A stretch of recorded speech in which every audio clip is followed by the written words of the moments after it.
Hello, my love, and welcome back to Being That Woman. On today's show, I'm going to speak into something that honestly is feeling very edgy for me to speak into.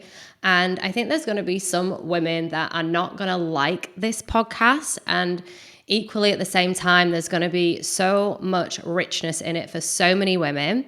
Today's podcast episode is all about cheating, but today it is not about the man cheating. Today I'm going to speak into that it's not just men that cheat. It's also women. There's such a huge emphasis out there and focus on the man being the cheater, the man being the one that is unfaithful and leaves his wife, the man that lies. But the truth is, women also lie. The truth is that women also cheat. The truth is that there is not enough that is being spoken about out there because we have got this huge identity of needing to be the perfect good girl that never does anything wrong, that's never at fault, always the one that's doing everything right. It's what I call good girl programming, and it really gets in the way of us feeling really, really free. The thing is, there is no right and there is no wrong, but we do have a tendency to have to really, really force ourselves into being a certain way that it then creates this need and this restriction to just swing the total opposite way. And in between all of that, we cause a lot of hurt and a lot of pain, and mostly to ourselves. And I'm speaking to you from experience. I've spent a lot of time on the internet over the last 5 years doing the work that I do and sharing so much of my journey. And a huge part of that story was how my ex cheated on me with my flatmate. And that was the catalyst for how I got into this work. And it was. And I don't regret what happened. What I haven't shared a lot of is that I have also cheated. And I also cheated on him. And I also cheated on him with a friend. And I did it first. But because of the programming of having to be a nice, perfect, good girl, I spent so many years putting what he did on the front of the show and actually just like, I'm just going to hide that nugget of, experience that happened with me and another guy. I'm just going to keep that all the way over here in the closet and shut the door, and no one needs to know about that. We're really good, both men and women, at living in a blame culture of always having to look outside of us to blame what has happened to us or what we've done to someone else and have them take on the responsibility and the ownership rather than take radical self-responsibility ourselves. And honestly, I don't think there's enough conversation that's being had out in the world about infidelity and why we cheat and why we betray and why we do these things without it having to be wrong, shameful, bad. And again, I'm not condoning anyone that has hurt someone or broken trust or broken a marriage or broken a family up, or equally, I don't condone what I did. But we have to look underneath the action and the situation other than just looking at it and hyper-focusing on that. And there's just not these really big conversations. We're really good at talking about the details of the story, about what happened and where and who, and go into the whole story of it. And this is what I did. When I found out that my ex had cheated on me, I wanted to know the details. But I didn't really go underneath and really question why until years later, until I actually started to really meet myself with my own why of why I did it. And we can even, put a pin in cheating for now, but why do we do anything that betrays another person or abandons another person or betrays and abandons ourselves? We don't look at the underneath of it enough, because sometimes that underneath bit can feel like a really big, scary, dark pit of unknowns, and touching it can feel really painful. But if we don't look at this, then we will act in ways in which we betray ourselves, betray others, and hurt ourselves and hurt other people in the process.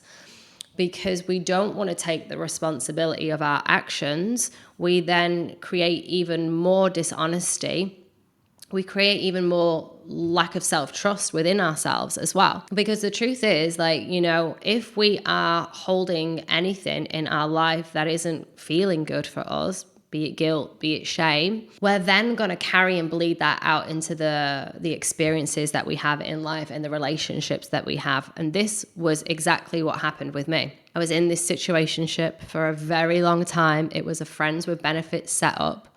He was an incredibly close part of my life. You know, he was like my person without being my person.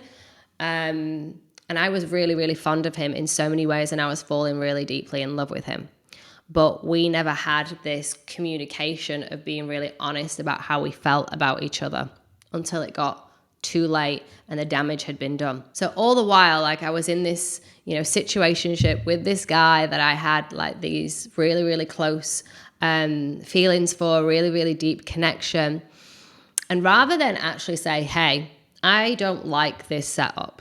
This setup is no longer for me. Instead of saying, you know, I don't want just like a sexual relationship with you without any commitment or without any romance or without any, you know, life experiences other than hooking up and just being really close. I want more. I want commitment. And because I didn't have the communication skills, the confidence, the courage, to be able to really ask for what I actually wanted and what I needed. Instead, I played the cool girl. I played easygoing. I'll have this casual relationship with you. I don't want a relationship either. No, like anything serious. No, I'll just go with your rhythm and your wave and not really be true to myself and what I needed. I played the cool girl. And you know what the cool girl then went and did? The cool girl then was so easygoing and so like, I don't have any feelings for you, that she then went and betrayed him and herself and slept with his friend. What that meant for me then was a lot of guilt, a lot of shame, and also just a lot of self-destruction as well. That was self-destruction in and of itself. I was destroying myself before, when I was playing the cool girl, the casual girl, like, I don't have any feelings for you, I'm all good, you know. And then afterwards as well, like picking up the pieces was a lot.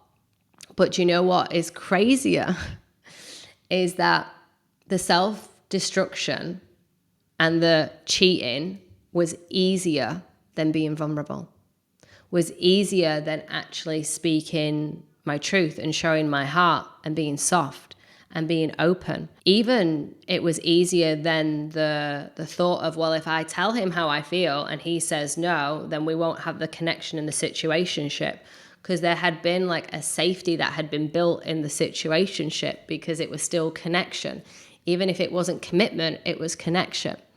So I was entangled into this experience, playing cool girl, of being in a situationship, of not disclosing my feelings. And it was actually really eating me alive. And it was destroying me inside to the point where I self-sabotaged and betrayed him. And the thing is, you might say, well, you weren't in a relationship, and I get it. I get that we were on a break. You know, there are all of these like invisible rules in dating and relationships. But to me, it was cheating. Why? Because I knew it would hurt me and I knew it would hurt him. So to me, that's cheating. You can make up all of your own rules, and my recommendation, and it's obviously not a prescription, but it's just to be really honest with how it's going to make you feel, and is it going to be in your value system? Because for me, one of my highest values now is integrity and honesty, is doing what I say that I'm going to do, and also being honest about what I am, who I am, where I am, what I'm doing, and just really being in alignment and living in that. And it's not perfect, but the thing is, like, if you know, doesn't matter what anyone else thinks, what anyone else knows. If you know that you've cheated and it hasn't felt good, then you've got to live with it. You've got to hold it.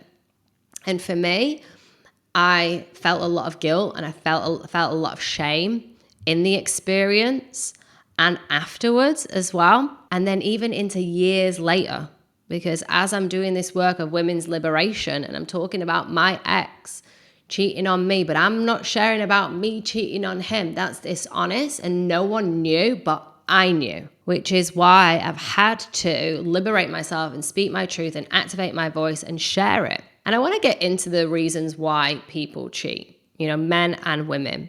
And ultimately, like I said before, we see the cheating and we hyper focus on the cheating.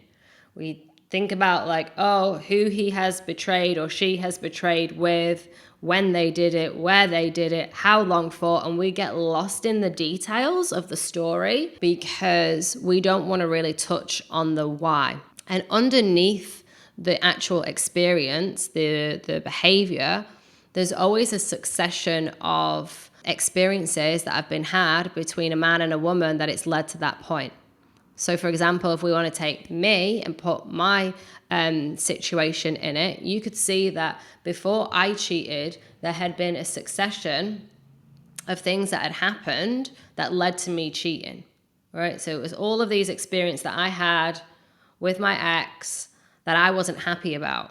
I wasn't happy that we weren't committed. I wasn't happy that we weren't in a proper relationship. I wasn't happy that, I couldn't call him my boyfriend. You can go on and on and on, but there was a lot of things that happened beforehand that led to me feeling really unfilled, unsatisfied, unhappy. Not just with him, but within myself, because I wasn't speaking my truth and I wasn't asking for what I wanted and asking for what I needed. So it's easy to then hit destruction and, have your whole life then play out in a certain way. But, we have a lot of pressure these days in, like I shared earlier, in showing up like the good girl and being perfect. And it's a hard mask and a hard identity to have to live up to, because you're constantly trying to control the way you talk, the way you look, the way people see you, the way people treat you, all the things.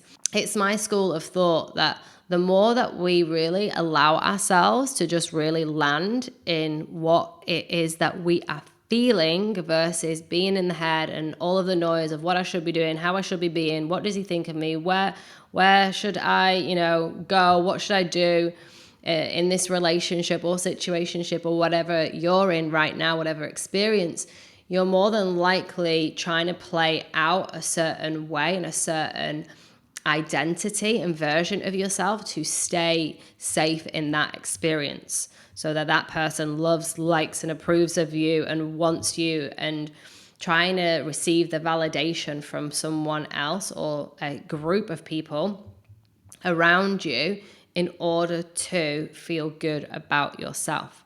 And that is a lot of pressure. It's a lot of pressure to try and be a certain way in order to have other people like you.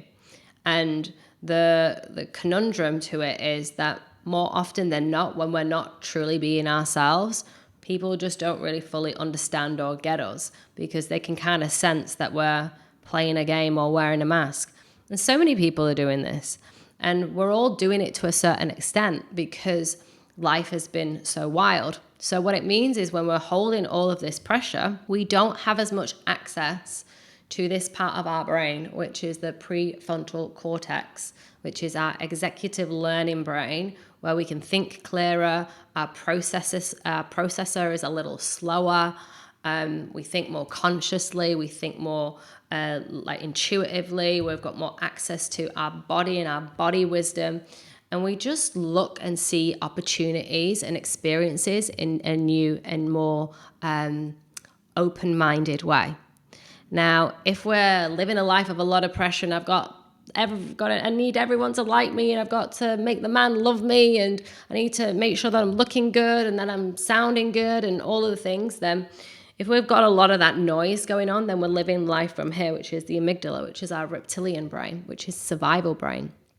And it just means that we're going to be in more intense anxiety. We're going to feel that pressure. We're going to probably crumble under that pressure. We're probably going to see red flags. We're probably going to shut down a lot. We're going to feel in fear, which means that we won't know what to say or how to be or where to go or how to communicate what we want and what we need with a man. So it just creates a lot of tension. And what happens? Well, when we're under pressure, we make decisions that don't align with how we truly want to feel. We are reacting to how we're already feeling, trying to get the anxious energy or the fear energy or the sad energy off of us. We're trying to alleviate whatever it is that isn't feeling good, that's feeling intense. So it's really easy to make a decision based off of fear, based off of reaction. Here's the thing, if we're holding a lot of that over time and then we have an experience and then it does feel good, so this is where there are affairs that happen for a long amount of time where there is a man or a woman that cheats with another man or another woman, and they're actually having connection from the pressure of an experience or the relationship that they're in. And they're going to that other person for love, for connection, for validation, for the thing that they're seeking outside of themselves, then it's easy to see how affairs go on for years and years and years, because that becomes their new safety. They've created a new safety with another person who is validating them in a way in which they need, because A, maybe they're not getting it from this relationship, but also they're not getting it from the relationship with themselves. And that's the fundamental, really big piece here, is that you've got to make a commitment to yourself to be in alignment with your own values. Now, your value might not be honesty like mine, and that's cool. But you've got to get really clear on what your value systems are so that you have a happy, healthy relationship with yourself. Because the relationship that you have with yourself is going to be the greatest love story that you'll ever have. And then it's going to be more likely that then you will be healthy in relationship with another person and be able to co-sign and co-agree on what both of your standards are. But until we step out of the blame that we tend to want to put on others, we won't be able to really fully feel free, because taking self-responsibility for your actions is fundamentally the most empowering thing that you can do without being the victim or the villain. Because it was really easy for me when I cheated to be the victim. Oh, well, he didn't commit to me, so that's why I did it. So it's like poor me mentality. And then when he did it, oh, well, he's the villain. He's hurt me. I'm making myself to be a victim. There's nowhere that a victim can feel empowered. There's nowhere that a victim can feel sexy and alive and confident and assured and take courageous steps and to communicate confidently, and also to be in relationship in a way that feels really invigorating and receiving another person in a way where it feels really good. A victim can't do that. So the more that we stay in blame culture and not take responsibility, we'll either be in the seat of the victim or the villain, and we'll paint him to be the hero or the villain of our story. And that was the point for me when I was in that triangle where, I was the victim who I cheated because he wouldn't commit to me. Then I was making him committing to me the hero. When all along, the truth is that what was needed was for me to commit to me, for me to commit to honesty, for me to speak my truth, for me to share what was real and what I wanted and really show my heart and be vulnerable. That is what was needed for me to be in commitment to myself. And I think the more that we spin around the triangle, the more that we'll get lost, and we'll never really fully land in the experience of being in an awesome relationship with ourselves, because we're constantly outside of ourselves looking for validation or looking to blame someone. And ultimately, this is what we call in the self-development coaching world of giving our power away. There's so much noise out there of like, I've given my power away, but what does that even mean? That's what it means.